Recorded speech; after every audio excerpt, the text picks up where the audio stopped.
Welcome to Learn Geo. Prepare for a deep exploration of the latest news and advancements in global affairs, international relations, and technology. Before we begin, please remember to hit that like and subscribe button below. Let's dive in.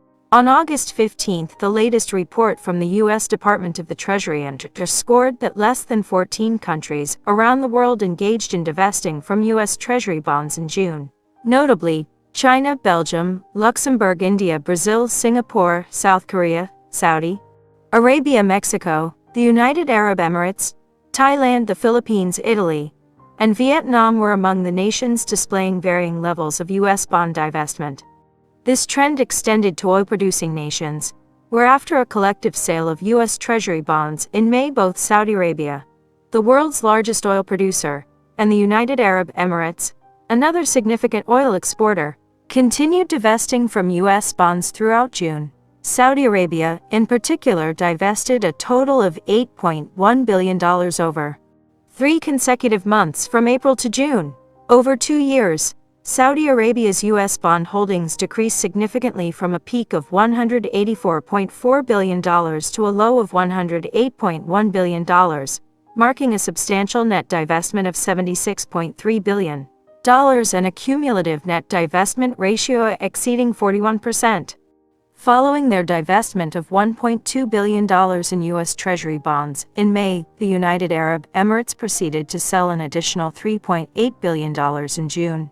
This collective move by major oil-producing nations signifies a clear surge in divesting from U.S. Treasury bonds, highlighting the ongoing efforts toward de-dollarization. The recently released International Capital Flow report from the U.S. Department of the Treasury revealed that in June, the prominent BRICS countries, China, India, and Brazil collectively engaged in divesting U.S. Treasury bonds.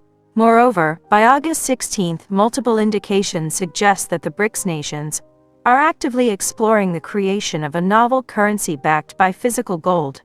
With over 40 countries aspiring to join the BRICS nations, including significant oil-exporting nations like Saudi Arabia, the divestment actions undertaken by both the BRICS nations and oil-producing countries such as Saudi Arabia underscore the global efforts to strategically distance themselves from reliance on the U.S. dollar.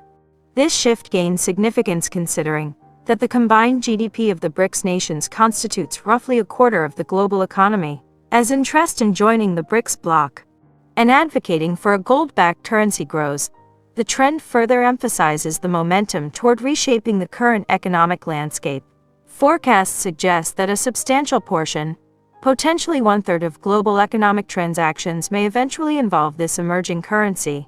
The impact would be particularly felt in crucial sectors like the global oil trade. This transformation would directly challenge the underpinnings of the U.S. economy, particularly the petrodollar system and reliance on U.S. Treasury bonds. Recent statements from former U.S. Treasury and Federal Reserve officials underscored the accelerating trend of reducing reliance on the U.S. dollar in the realm of global oil trade. Notably, India, as the world's third-largest crude oil importer, has begun using the Chinese yuan to procure international oil, challenging the dominance of the petrodollar and elevating the status of the petro-yuan. Additionally, the U.S. insistence on Saudi Arabia settling oil exports to China in dollars rather than yuan reflects the enduring influence of the U.S. dollar's hegemony. However, the significant divestment of U.S. treasuries by Saudi Arabia and reports of adopting the yuan for specific oil transactions indicate a potential shift in stance.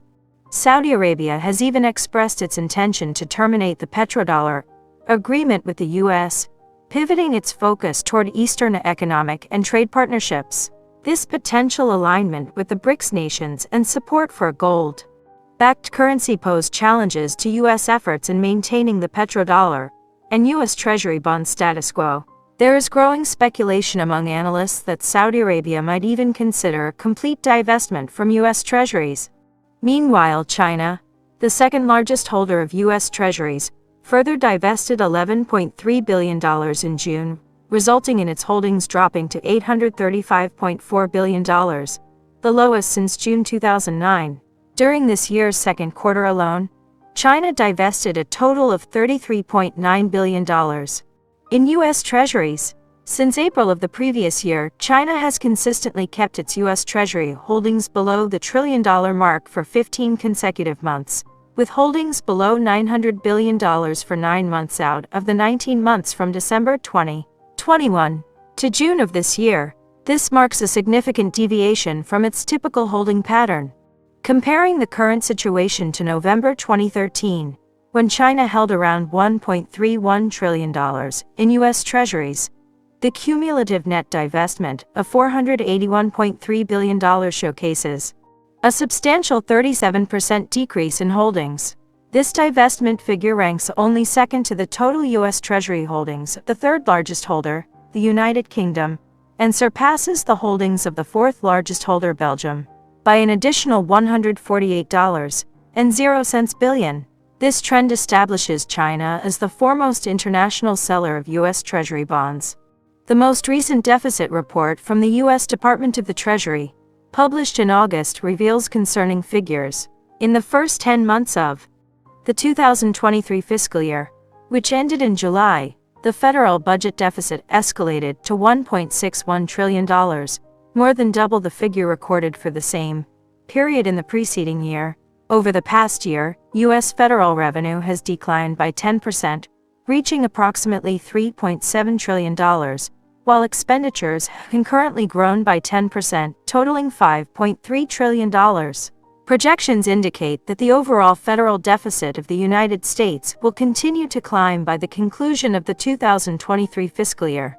This circumstance, combined with the ongoing divestment of U.S. Treasury bonds by global central banks, brings into focus the reasoning behind Fitch's recent urgent downgrade of the U.S. Treasury bond credit rating to AA+. Fitch points out that the fiscal state of the United States is progressively deteriorating despite responses from officials, such as U.S. Treasury Secretary Yellen. The concrete numbers emphasize a trajectory that leads toward a potential default due to the unsustainable pattern of debt in the United States amid persistent deficits. Additionally, Fitch raises concerns regarding the governance capacity of the United States, particularly as the Federal Reserve's policy of high interest rates contributes to driving up the costs of U.S. Treasury bonds. This situation presents growing challenges to both the governance and financial stability of the United States. Analysts underscore that the credit rating downgrade of the United States emphasizes the mounting level of debt and concerns surrounding its sustainability. As debt continues to increase, it becomes increasingly challenging for U.S. Treasury bonds to regain an AAA rating, impacting the borrowing capacity of the U.S. Moreover, interest expenses related to the $32.7 trillion debt have surged by 40% in the past year, resulting in interest payments on the debt becoming one of the largest federal expenditures. Concurrently, the U.S. debt-centered economic model finds itself in a perplexing situation. Even if the Federal Reserve were to decrease interest rates, the trend of divesting U.S. Treasury bonds appears challenging to reverse. For an extended period, the U.S. has advocated for the monetization of U.S. Treasury bonds and the strategic use of the U.S. dollar, both of which have diminished the appeal of U.S. Treasury bonds. If the Federal Reserve were to enact future interest rate reductions and initiate a strategy of quantitative easing involving the printing of money in U.S. dollars, potentially leading to rates declining to zero or even turning negative, countries holding U.S. Treasury bonds could find themselves obligated to make payments to the U.S. This stands as a significant impetus behind the ongoing trend of divesting U.S. Treasury bonds by numerous nations, as they pivot toward alternative assets like gold. Data from the World Gold Council highlights that global central banks procured 1,136 tons of gold in 2022, maintaining a substantial level of 387 tons in the first half of this year, marking a historic peak for the same period. China's total gold imports have reached an impressive 792 tons, signifying a significant surge of 400 tons from 2017 up to June of this year. During this time frame, China acquired a total of 6,927 tons of gold from international markets, showcasing a dynamic accumulation of gold reserves. China's gold reserves now constitute around 4.1% of its foreign reserves, indicating the potential for gold to serve as a substitute for U.S. Treasury bonds. Forecasts propose that China might divest more than $830 billion in U.S. Treasury bonds in favor of acquiring approximately 13,000 tons of gold reserves, positioning itself as the world's foremost holder of gold reserves. As the largest global goods importer and exporter, China's expanded gold reserves could play a pivotal role in driving the broader utilization of gold in global economic and trade transactions. This could expedite the process of de-dollarization, effectively weakening the dominance of the U.S. and potentially unsettling the U.S.'s debt-centric economic model. In summary, the collective movement of multiple nations divesting from U.S. Treasury bonds, the bolstering of gold reserves, and the accelerating trend toward de-dollarization collectively underscore the formidable challenges confronting the economic and financial supremacy of the United States. And that concludes this video. Let us know your thoughts in the comments below. Thanks for watching till the end.